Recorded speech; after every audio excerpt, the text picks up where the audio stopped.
Welcome back to the channel, guys.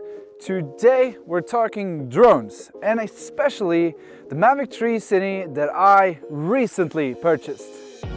This drone is amazing, but I wanted to test out the automatic features that is in this drone and see if it's something I would use. Behind me here is a vast open field, no people around, no cars, no houses, and only really low trees. So I'm not here to try to make my drone fail, because it's an expensive drone. I'm here to try to see if it works. Are you up for the test? I think it is. So let's go. The first feature I want to test is the fastest one. I just set my settings, I drag a box over the subject, in this case me, and bam! Now I can select point of interest, and I drag this slider and I press go, and the drone circles around me. You decrease and increase the speed by dragging the yellow arrow, and the direction the yellow arrow points is the direction the drone flies. It's also possible to use this while walking, as you can see here. It's a little wobbly in the beginning when it's trying to find the equilibrium and the speed you're walking at and the drone is flying at. Still, this movement is hard for any drone pilot, unless you're a complete pro. So I think it's impressive, and you can fix the wobble with a little bit of stabilization in post. You can see here that it's actually struggling to circle me because of the low speed it's flying at and the speed I'm walking at, but that's not a problem if you increase the speed of the circling. Now you can even run.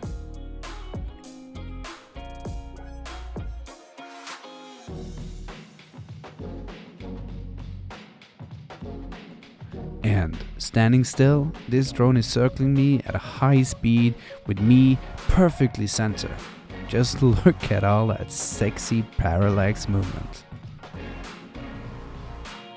One downside is the fact that it doesn't allow you to keep the drone low to the ground while doing this. If you try, then it just pulls up to a safer height and you're out of focus or out of frame like I'm here. This function doesn't work in Explore mode, but it does work with the 2x mode from the latest update. But with a zoomed in image, you should really try to find a small peak, as this location was not ideal for this function. As you can see, there's nothing much happening in the background because it's all ground. There's also the active track function where the drone follows you, and as you can see, it's possible to choose from what direction you want the drone to follow you. So you can have it flying in front of you, facing towards you, or it can be behind you, from the sides. Everything works, and it works pretty well for someone just walking down a straight line. Congratulations. Honestly, look at that butt. If I were a drone, I'd be following that man too. The spotlight function is pretty simple. The drone will stand still and follow the subject from that point of view. One problem though is that if you're stupid like me, it doesn't seem to look for you if you're walking right under it. Not recommended. One of the reasons I think that the circling is pretty impressive is because it's actually hard to do perfectly yourself. Here, for example, is my attempt at flying in circles around me while in 2x mode at the same speed that the drone was flying in. It's not easy, not at all, and as you can see, I failed miserably. Sorry, again, sorry. Let's move on to the master shots. They sound powerful and masterfully crafted, but honestly I have never tried this either. But as you see, the drone calculates a route based on the distance from the subject and the area it flies in, and it captures different moving clips of the subject, and this is all combined into one clip. And this is the clip here at 6 times the speed, and to me it just looks slow and not pretty. Some of these shots do work a little bit, but no, I don't see a use for it.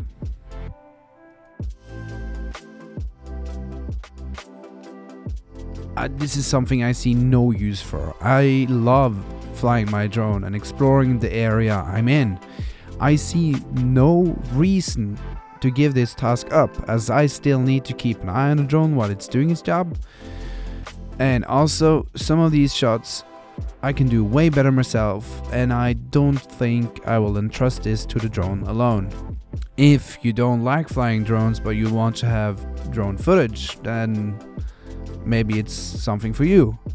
I don't judge. It's not for me. If you do find that you want to use master shots, you can actually press the map in the bottom left corner here on the screen and see where the drone will be flying, and you'll also get an understanding of what it will capture.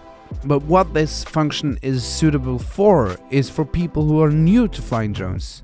Most of these shots are very common, and there's a reason for this. They are simple and beautiful, and mastering them is a great way for you to tell a way better story in your movies.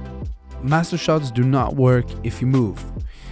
It focuses on where you were standing when it started, but I really think that if it was possible for this drone to move and follow the subject and still capture these master shots, it would actually be a pretty powerful function on any drone.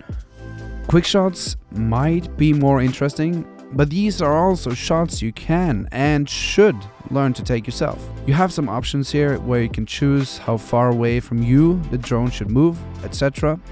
And some of them are actually capable of following you while you move, which is pretty neat. None of the quick shots will work if you don't do the most important thing while filming the quick shots. You have to wave and smile. Super cinematic. 10 out of 10. Look at that wave. Oh my god, he's waving to the camera. There's a wave. The wave we've been waiting for. Waving for?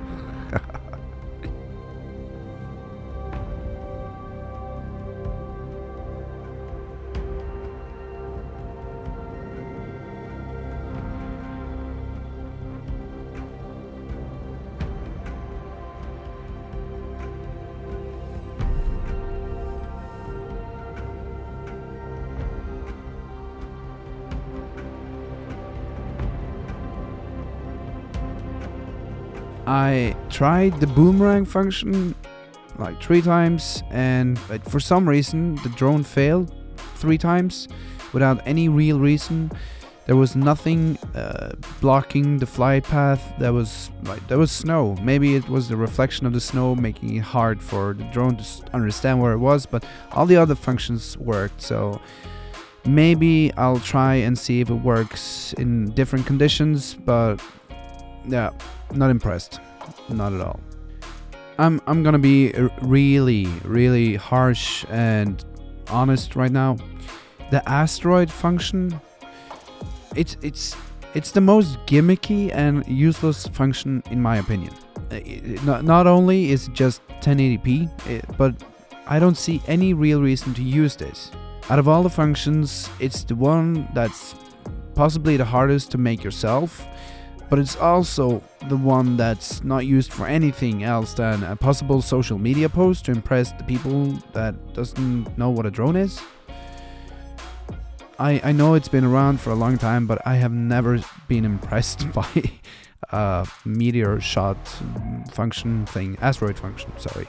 So yeah, that's my opinion, honest opinion. There you go, you're welcome. The biggest disappointment of this all is just the fact that I'm not allowed to use ProRes while using these functions. Some of them I'm allowed to use the flat color profile, but I'm not allowed to use ProRes, and I think that's a failing on DJI's side.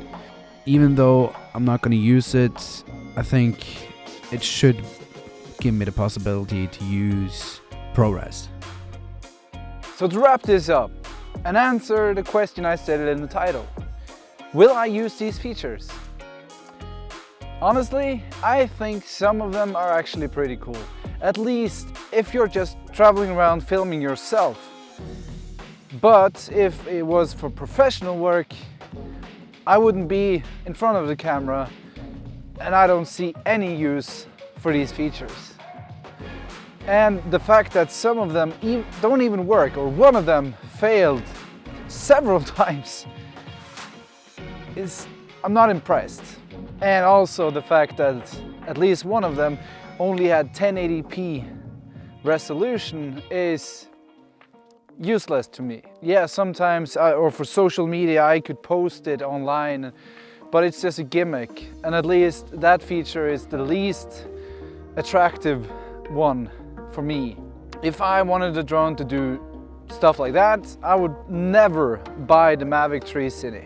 But when I'm gonna go on solo hikes or stuff like that, those other features are gonna come in handy, because it does look stupid when you're filming yourself with a drone and the only thing you see is yourself walking with the controller. So to put it in simple terms, I think that if you spend as much money as you do to buy a Mavic 3 or a Mavic 3 Cine, you shouldn't rely on automated features.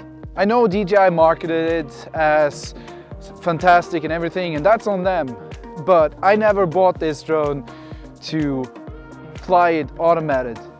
I think that if you buy this kind of expensive drone, you should really train and hone your skills so that you can push the best kind of footage out of this drone. But there is one feature that is automated in all of DJI drones that have this feature, and that's the hyperlapse feature. I use that a lot and I love it. So I'm just gonna jump in my car, drive down the road and find a new spot, and I'm gonna test out all the hyperlapse functions, the different ways to capture a hyperlapse. And I'm gonna make that into the next video. And I hope to see you guys there. But that's it for this video, guys. I'm so happy that you watched all of it, and if you got this far, please consider subscribing and liking this video, as it will help my channel a lot. I'll see you guys in the next video. Bye.